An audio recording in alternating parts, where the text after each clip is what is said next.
What is up, Waffle Gang? I do hope you are well. My name is Mark, and today we're checking out some more r/AmITheButtHole. And if you love a Reddit story, why not consider hitting that subscribe button today? And let's jump straight in to today's stories.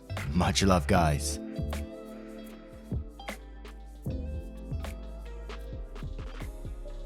Now, our first story is going to follow with an update, and it's from Just a Big Brother, who says, "Am I the arsehole for exposing my parents' favoritism? My parents have always favored my younger brother. I was by no means unloved, but it was blatantly obvious who they cared about more. I worked a part-time job to get my first car, but my brother got one as a present. It wasn't new, but was much newer than my car. It was the same with just about anything else, like clothes, video games, and cell phones. I'm 18 and taking a gap year before community college to work a full-time job and save money for tuition. But a while back I heard my parents talking about how much they were going to pay for my brother's tuition. I secretly recorded the conversation from around the corner and then came out asking my parents why they were going to pay for my brother's college but not mine. They didn't notice my phone was recording and just said that my brother needs more help. I asked how so, when I wasn't getting any sort of scholarship, and he likely wouldn't either. Then I asked a few more questions about why things have always been this way. They got mad and my father told me that perhaps this time I moved out because they're sick of keeping a roof over my head. I pointed out I pay rent, but they didn't care. I left my room and in a fit of rage uploaded the video to 2 different social medias I have and ranted about how this is how my parents have always been. Well, a few hours my parents were pounding at my door. My dad was screaming at me about how I made them look bad. We fought some more and they left the room fuming. My grandparents contacted me later and said they were appalled, then came to visit with a lot of the family the next day. There was a huge family intervention and my parents were made to sit on the couch and look at their feet while being told off. It was then I found out that they'd been receiving money for years from my grandparents to help pay with family expenses. My brother looked like he didn't know what to do, so he sided with the rest of the family and said he's noticed how I'm treated as well. My parents gave me a huge apology that sounded forced. My grandparents had offered that I come live with them soon and would cut off the monthly payments to my parents. My father told me I should have never told the rest of the family and now won't talk to me. And my mother has been crying for days, so I'm starting to wonder if I went too far. So, am I the arsehole for exposing my parents' favoritism? No, you're definitely not the arsehole in this situation, and they're only mad now because they've been exposed, of course. And I was shocked myself to see that your grandparents have been actually giving them like payments towards the family expenses. And I never quite understand how, parents can favor one child to this extreme, to give one like college tuition and not the other. It just doesn't make sense in my mind. So absolutely not the arsehole. And I'm going to be very interested in this update, if they did move out or what happened. OK Mode 2038 says, "Not the arsehole. Your parents are just pissed because people know the truth about them and they're no longer going to be receiving handouts from your grandparents. That's what they're really upset about, losing the free money. Go live with your grandparents. They sound awesome with how quickly they backed you." Love Beach 8 says, "Not the arsehole all the way. As someone who was cast aside because my parents favored my younger sibling over my brother and I applaud you loud and clear.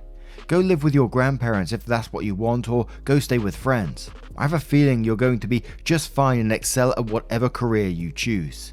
You didn't go too far. You conquered." Quinn Good says, "Not the arsehole. Go live with your grandparents, save your money and get your education. You didn't cause this, they did. Good luck and hugs."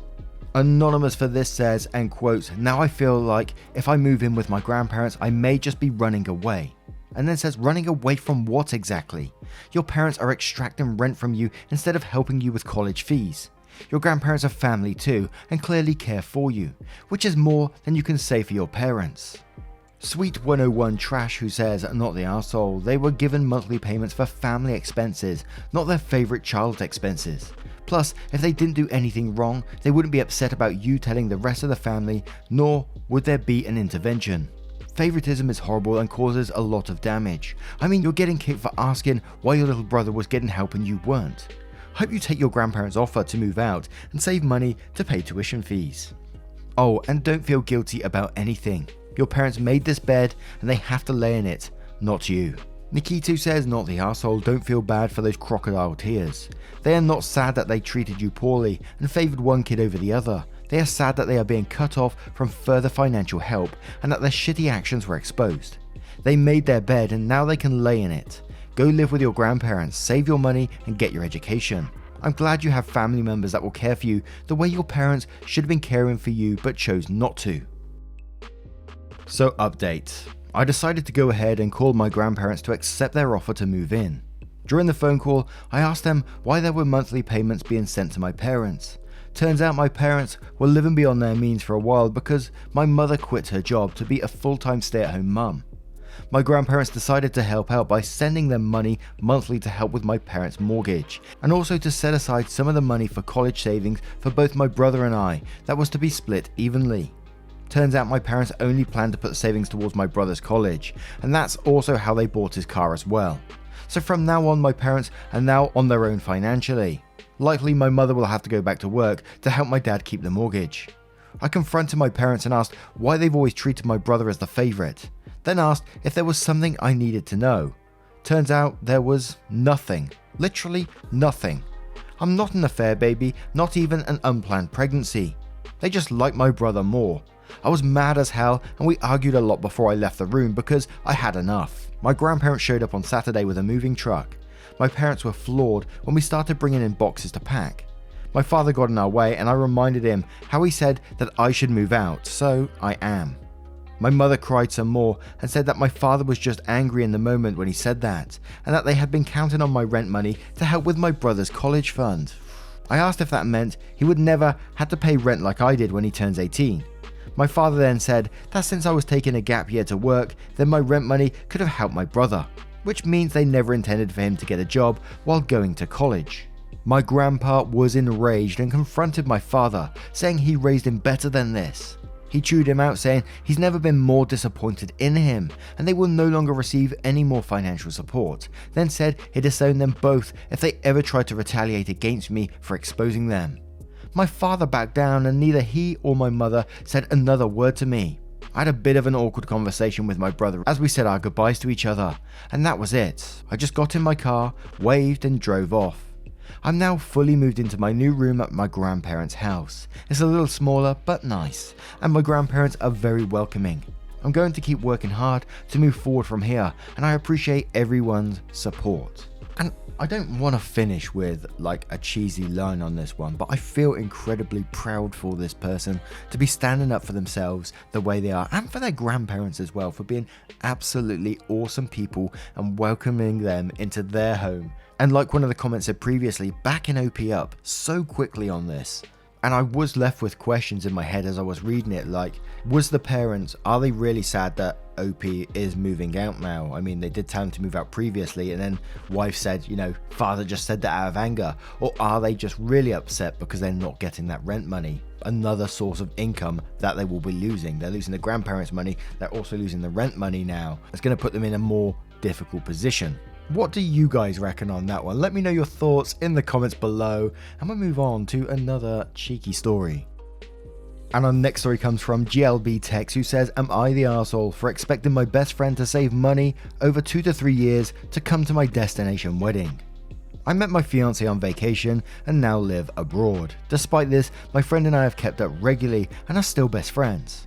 3 to 6 months before I was engaged, my partner and I started planning a destination wedding. We didn't want a wedding in either of our home countries and wanted for all of our closest friends and family to get to know one another and celebrate our relationship, since it will be near impossible to ever have everyone together again. We chose a destination that is notoriously cheap, and we hope to pay for as much as we can for our guests so that their biggest expense would just be flights. We understand that most people can't afford an international flight with 6 to 12 months notice, so before we were even engaged, we told our closest friends and family our plan to give them time to save. My friend was very excited for the wedding and seemed to be fine with making the destination work. COVID happened and our wedding that we planned for the end of 2021 or mid-2022 had to be postponed to 2023. When I was first engaged, my friend was single. Just over a year later, today, she tells me that her boyfriend and her are getting engaged and having their wedding in 2023.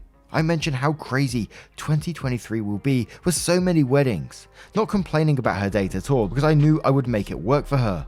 She informs me that she will likely not come to my wedding if it's a destination wedding anymore. She says she doesn't have enough vacation days. She explained that she has 3 weeks off, one for the honeymoon, one to visit her family who lives a few hours away, and a whole week off for wedding planning. I mentioned that she probably didn't need to take a full week off for wedding planning, and she said that everyone takes off time to meet with vendors. I mentioned that a lot of people get married while having full-time jobs, and that vendors are able to have weekend meetings for that reason. But she dismisses me that I don't understand how weddings work in her area. She then says that even though she would have had 3 years notice, that the US inflation has increased 5%, and so she can't afford it in addition to paying for a wedding in 2023 and buying a house in 2022. She also told me that she can't afford her partner's flight, and he can't either since he doesn't make a lot of money. I asked if she'd be willing to come without him. She said no because she didn't want to travel alone. Even after I mentioned that she could travel with one of our mutual friends, she still said no.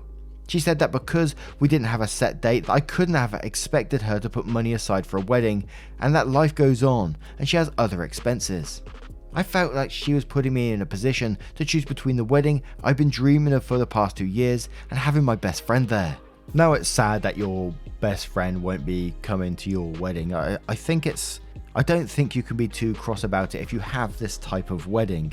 I kind of almost put it in the same category as, like if you're going to have a child-free wedding, you can't expect the couple to come because they can't find babysitters.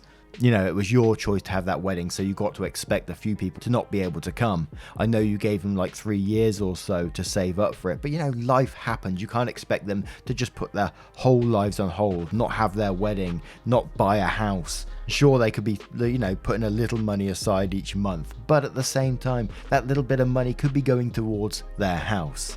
So for the question itself, am I the arsehole for expecting, and I think that's the key word there, that you're expecting your friend to turn up? Yes, you would be the arsehole in this situation. I think currently though, your friend has given you a reason and you should just respect that and say, okay, fair enough. You got your plans and just go with it. Because I think if you just keep pushing this now, you're just going to damage your relationship. And is that what you want in the end? That's up to you, I guess. But let's go to the comments to see what they say. With Firefly232, who says, you would be the arsehole if you keep pushing this, I think. She's saying no in many different ways here. Essentially, it's not within her budget. Unfortunately, this is a downside of destination weddings. You end up with even close people dropping out. AITA says, dude, life happens. You have your dream wedding all planned, but her wedding is probably just as important to her. That's a big expenditure, and she has plans. Saving for 2 to 3 years for someone else's wedding, that is a big ask. Golden Nebula says, you're the arsehole. People have their own lives outside of your wedding. COVID hit a lot of people's pocketbooks badly, and a lot of people may not be able to recover for a while. She's got to look at the bigger picture. She doesn't need to put herself into debt for you. This is the price you pay for a destination wedding. If you want her there so much, offer to pay for her. And Beat Blip Blap Bloop says, you're the arsehole, and quotes, I felt like she was putting me in a position to choose between the wedding I've been dreaming of for the past 2 years and having my best friend there. Then goes on to say, you put yourself in that position by having a destination wedding. If you're going to make people travel and spend a significant amount of their own money and time to attend your wedding, you're going to have to accept that many people are not going to attend. And Dwight McRamathon says, this is what happens when you have this type of wedding. You're the arsehole if you think everyone can take so much time off work for this. Most weddings are 1 day PTO, maybe 2 if it's midweek. An international trip is at least a week. Now, what do you guys make of this one? Is OP the arsehole for expecting their friend to go to their destination wedding?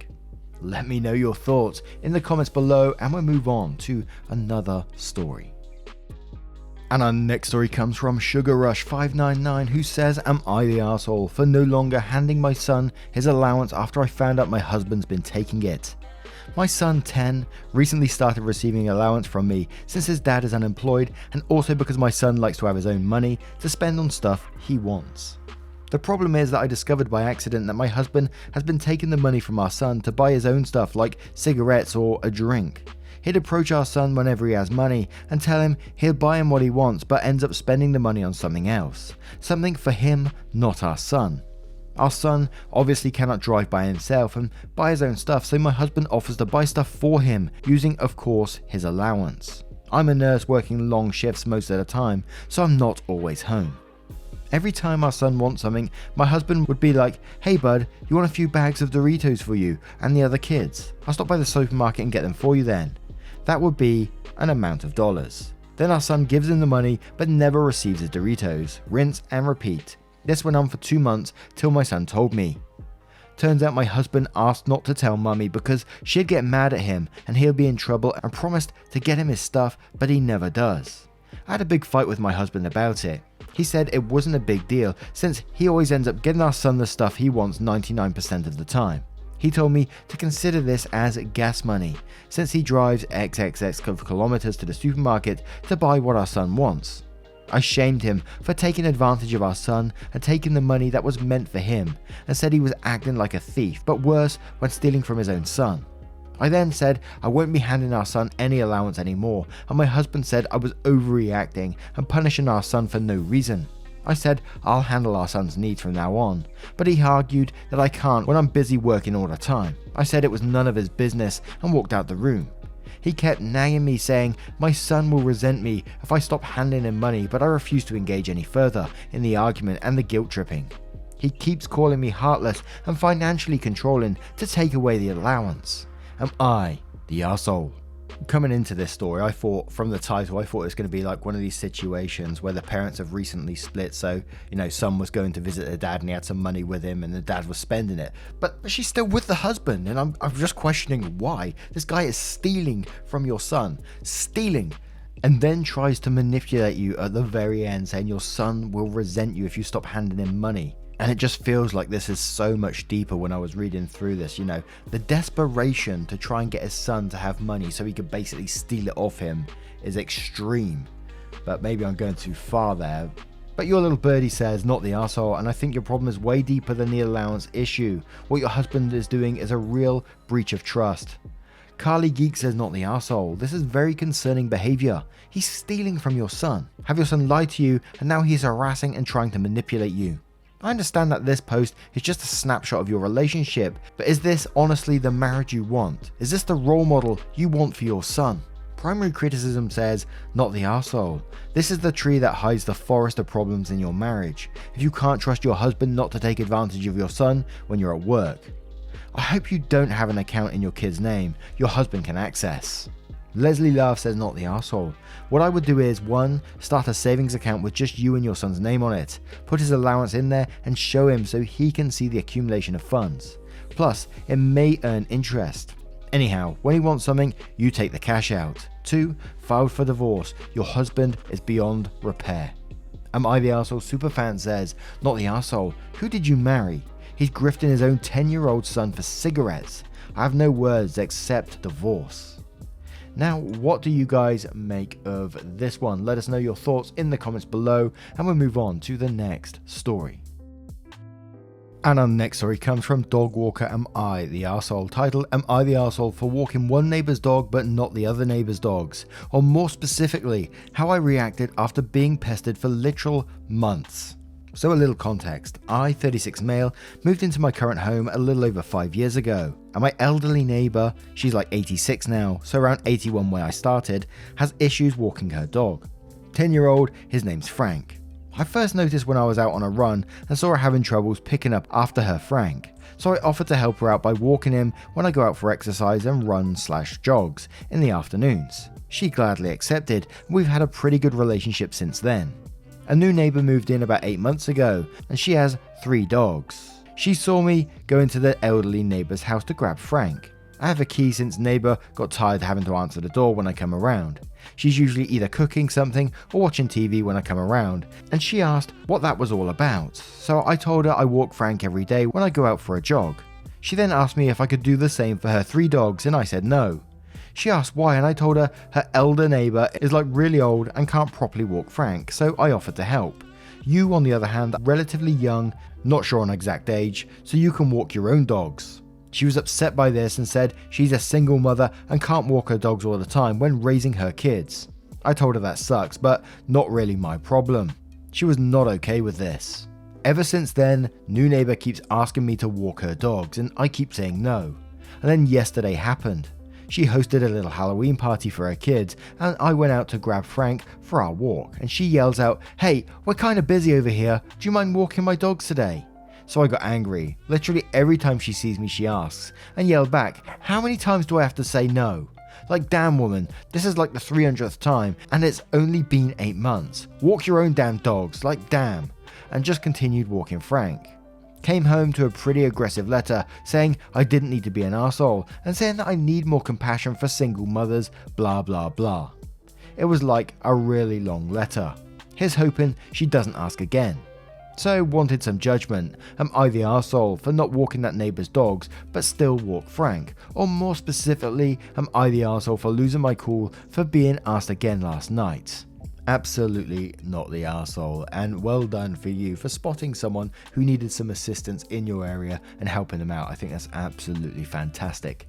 And it's one of the ones where I try to picture the situation. You know, I can picture the typical neighborhood road through middle, 2 sides, and this neighbor shouting at you, "Can you walk my dog next?" every time you go past. And I think, what goes through that person's head? What are they thinking that they're entitled to your time for you to walk that dog, even though you've already explained in the past why you're walking Frank? It makes no sense how these people's brains work, honestly. But let's move to the comments to see what they say, with Lexi the G who says, "Not the arsehole, no means no.